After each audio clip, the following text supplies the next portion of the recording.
kaum muslimin yang dirahmati oleh Allah Subhanahu wa taala. Tentunya yang pertama dan utama, kita banyak bersyukur atas limpahan rahmat, karunia, hidayah yang Allah berikan kepada kita, hingga kita diberikan kekuatan oleh Allah untuk melaksanakan ibadah. Terlebih pada hari ini kita melaksanakan ibadah sholat Jumat, yang insya Allah mudah-mudahan kita akan mendapatkan ganjaran pahala dan surganya Allah. Amin ya rabbal alamin. Namun bagi saudara-saudara kita yang mungkin belum sempat hadir, yang disebabkan oleh kondisi kesehatan dan mungkin hal-hal daruriyah, kita doakan mudah-mudahan Allah berikan kemudahan, kelapangan serta kesehatan. Amin ya rabbal alamin. Salawat dan salam senantiasa kita limpahkan kepada junjungan alam baginda Rasulullah sallallahu alaihi wasallam, yang mana kita pada hari ini eksistensi keimanan kita, terutama kita melaksanakan ibadah ini karena beliau telah ada contoh tauladan dari Rasulullah sallallahu alaihi wasallam sebagai uswatun hasanah. Jamaah kaum muslimin yang dirahmati oleh Allah Subhanahu wa taala. Selanjutnya khatib ingin berwasiat pertama kali terhadap diri pribadi, baru kepada jamaah sekalian. Marilah kita meningkatkan iman dan takwa kepada Allah Subhanahu wa taala. Iman, keyakinan, takwa dengan melaksanakan segala perintahnya dan menjauhi tiada toleransi untuk meninggalkan apapun yang dilarang oleh Allah. Jamaah kaum muslimin yang dirahmati oleh Allah, pada kali ini izinkan kami mengangkat tema dengan judul ibadah sebagai strategi pendidikan umat Islam. Jamaah kaum muslimin yang dirahmati oleh Allah Subhanahu wa taala, kita tahu bahwa tujuan akhir dari pendidikan itu adalah Islam itu adalah pembentukan akhlakul karimah menuju insan kamil mardatillah yang diridhoi oleh Allah. Dan upaya untuk mencapai pendidikan itu dalam kali ini ibadah sebagai strategi, ibadah sebagai upaya untuk menjadikan kita orang yang terdidik.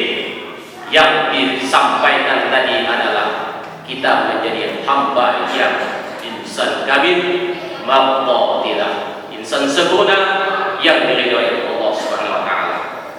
Namun kita bertanya, apa landasannya sehingga kita harus melaksanakan ibadah? Tentu landasan secara formal, secara religius tidak bisa tidak haruslah merujuk kepada Al-Quran itu sendiri sebagai pedoman umat Islam. Ibadah singkatnya harus merujuk kepada Al-Quran. Namun hal itu belumlah cukup. Kita harus memerlukan contoh tauladan dalam melaksanakan ibadah yang sesuai dengan ketentuan Islam. Maka dalam hal ini Rasulullah lah sebagai contoh tauladannya.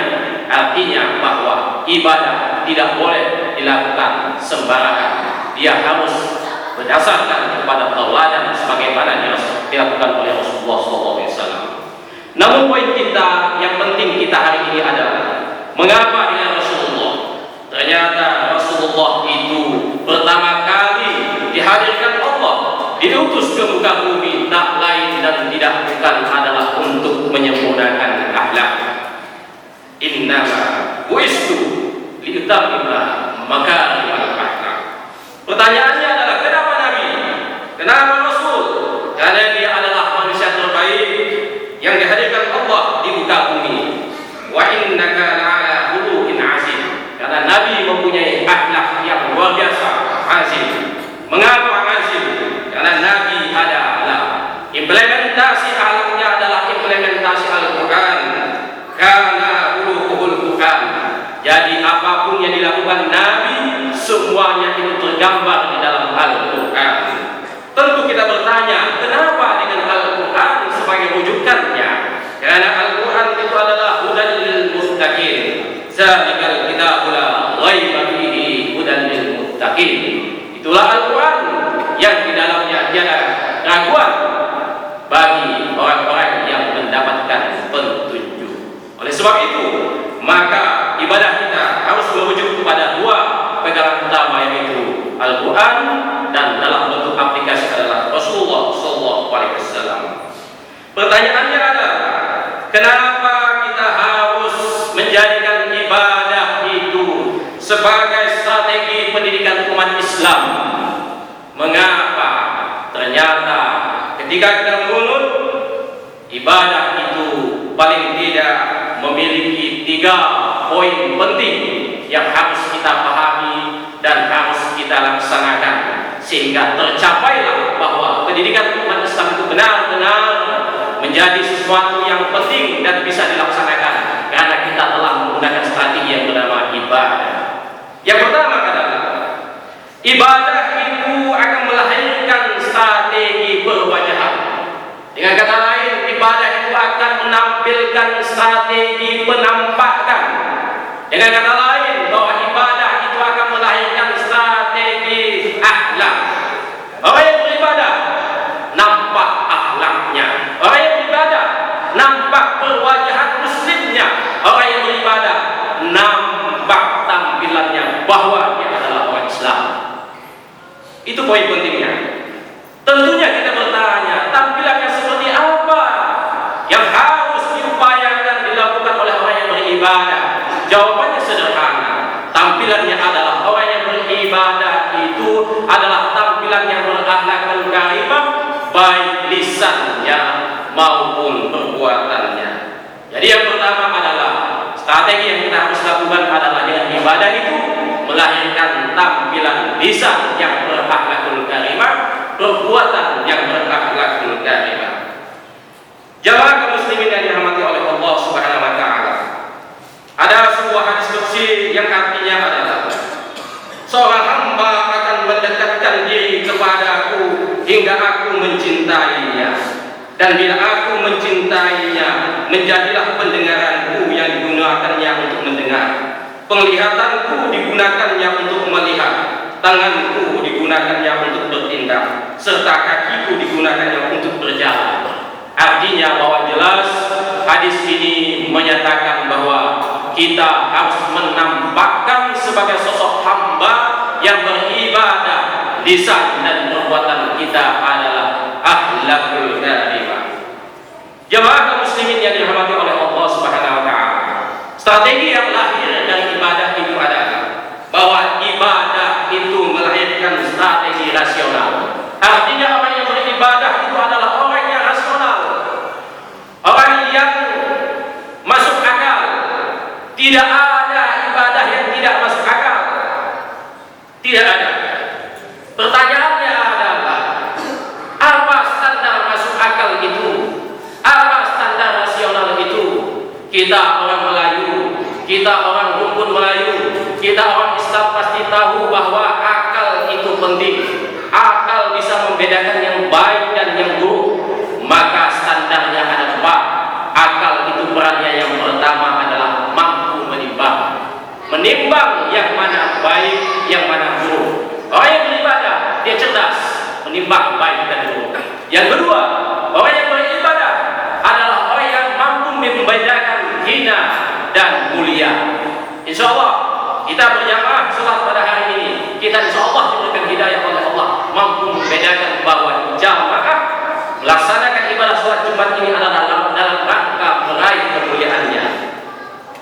Yang ketiga, bahwa akal itu mempunyai fungsi mampu menyatakan berat dan ringan, yang mana ibadah sunnah, mana ibadah wajib, mana ibadah yang lebih diutamakan, mana yang dibelakangkan, namun dia tetap sama-sama ibadah. Salat tahajud berat tapi mempunyai pahala yang luar biasa.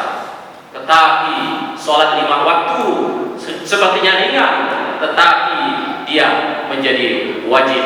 Artinya orang yang beribadah mampu menimbang mana wajib, mana sunnah, namun semuanya tetap bernilai ibadah.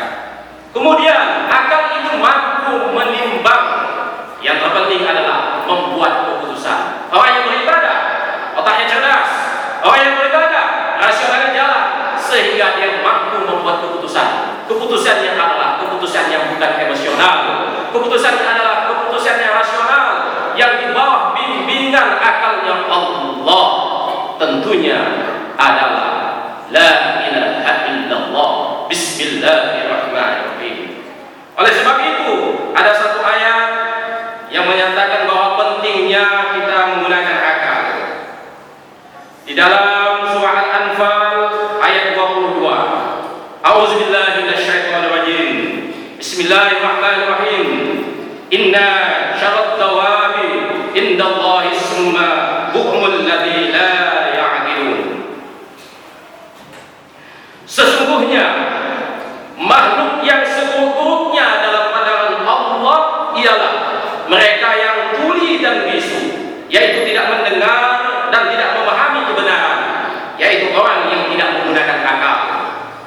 Artinya bahwa Allah menakdirkan akal untuk mampu menimbang, merancang fungsi akal, sehingga hal itu bisa dilakukan oleh orang yang beribadah, akal yang cerdas. Jamaah muslimin yang dirahmati Allah Subhanahu wa taala. Yang ketiga, ibadah. Apapun bentuk ibadahnya, apakah ibadah sholat, puasa, zakat, infak, haji dan lain semacamnya, maka dia akan melahirkan strategi keyakinan. Artinya yang bekerja di sini adalah hati. Orang yang beribadah hatinya terasa. Orang yang beribadah hatinya jernih. Orang yang beribadah hatinya mampu mendeteksi kesalahan-kesalahan, karena dia tahu bahwa kesalahan itu pasti bertentangan dengan hati nurani. Ada apa dengan hati ketika orang sedang beribadah?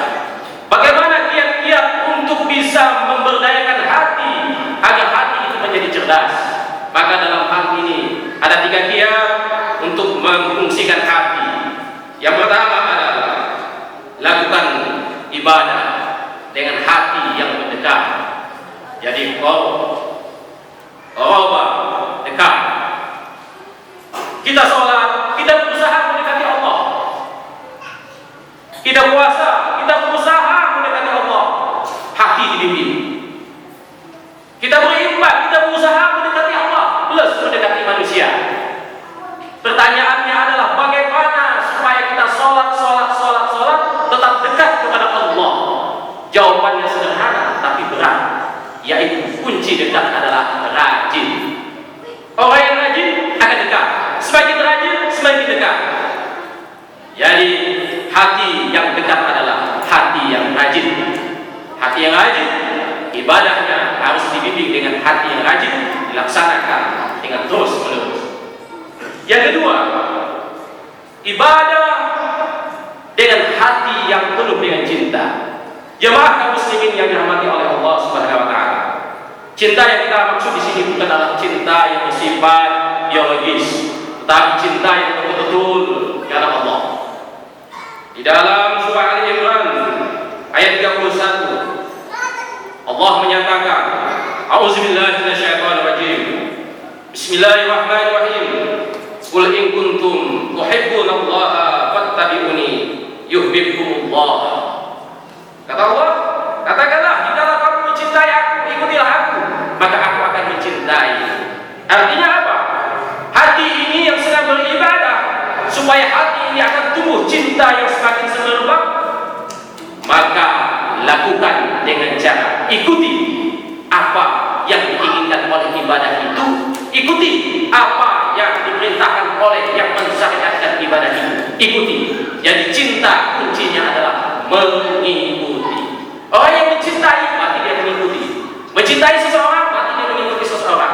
Begitu juga terlebih dalam konteks ibadah adalah orang yang mencintai Allah, mencintai ibadahnya, maka dia harus mengikuti Allah dan mengikuti apa yang diperintahkannya dalam bentuk ibadah. Jemaah kaum muslimin yang dirahmati oleh Allah Subhanahu wa taala. Yang ketiga, hati yang bisa dimaksimalkan, yaitu hati yang melahirkan kebenaran. Tangga untuk sampai kepada hati yang benar ini adalah harus dilakukan dengan yang pertama tadi, yaitu hati yang mendekat, dekati Allah dengan ibadah. Yang kedua, cintai Allah dengan ibadah. akan muncul kebenaran. Kenapa?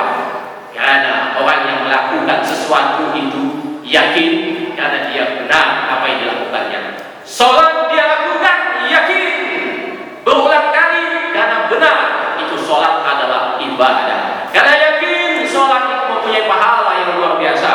Yakin bahwa sholat itu nantinya adalah amalan yang pertama dihisab oleh Allah.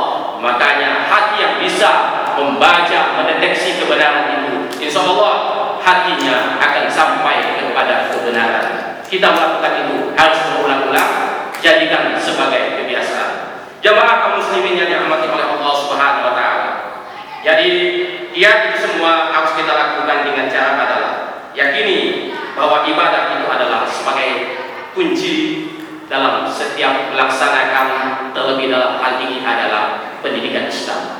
Kita ingin diri ini menjadi sempurna insan kamil yang baqatilah, tentu dengan pendidikan Islam. Pendidikan Islam yang kita lakukan di sini adalah melalui ibadah. Ibadah adalah strategi pendidikan umat Islam. Dan semoga harapan kita, cita-cita kita, doa kita sampai kepada anak cucu kita. Kita mohon kepada Allah, apapun ibadah yang kita lakukan itu adalah diridhoi menjadi baqatilah, yaitu ibadah yang diridhoi oleh Allah Subhanahu wa taala. Amin ya rabbal alamin. Barakallahu li wa lakum bil Qur'anil azim wa nafa'ani wa iyyakum bima fihi min al-ayati wa dzikril hakim. Wa taqabbal minni wa minkum tilawatahu innahu was-sami'ul 'alim. Wa qul rabbighfir warham wa anta khairur rahimin. Alhamdulillah. Alhamdulillah.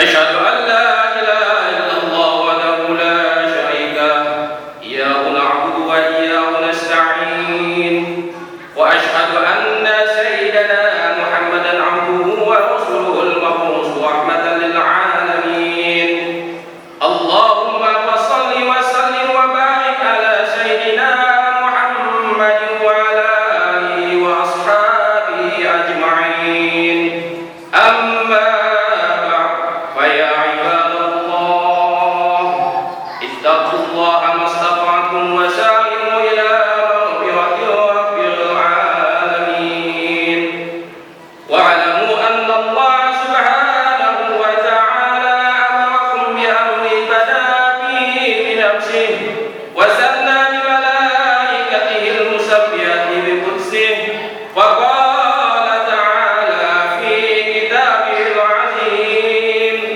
أعوذ بالله من الشيطان الرجيم إن الله وملائكته يصلون على النبي يا أيها الذين آمنوا صلوا عليه وسلموا تسليما اللهم صل وسلم وبارك على سيدنا محمد سيد المرسلين وعلى آله وأصحابه وصحبه وأزواجه وذرياته أجمعين وارض اللهم على أربعة الخلفاء الراشدين سيدنا أبي بكر وعمر وعثمان وعلي وعلى بقية الصحابة والتابعين وتابع التابعين ومن تبعهم بإحسان إلى يوم الدين وعلينا معهم برحمتك يا أرحم الراحمين اللهم أصلح جميع وولاة المسلمين وانصر الإسلام والمسلمين وأعلم الكفرة والمبتدعة والمشركين واحفظ كلمتك إلى يوم الدين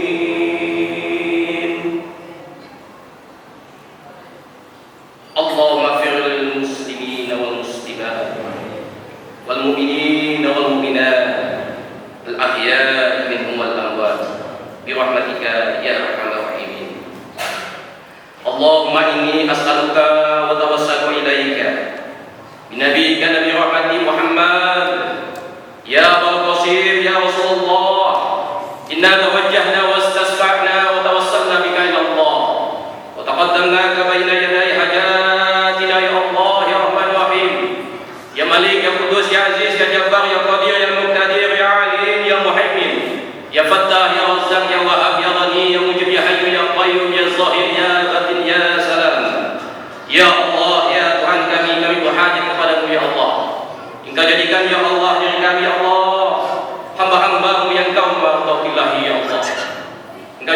Allah ibadah-ibadah kami ya Allah, ibadah yang Engkau terima ya Allah, yang memberikan manfaat kepada diri kami, keluarga kami dan masyarakat kami ya Allah.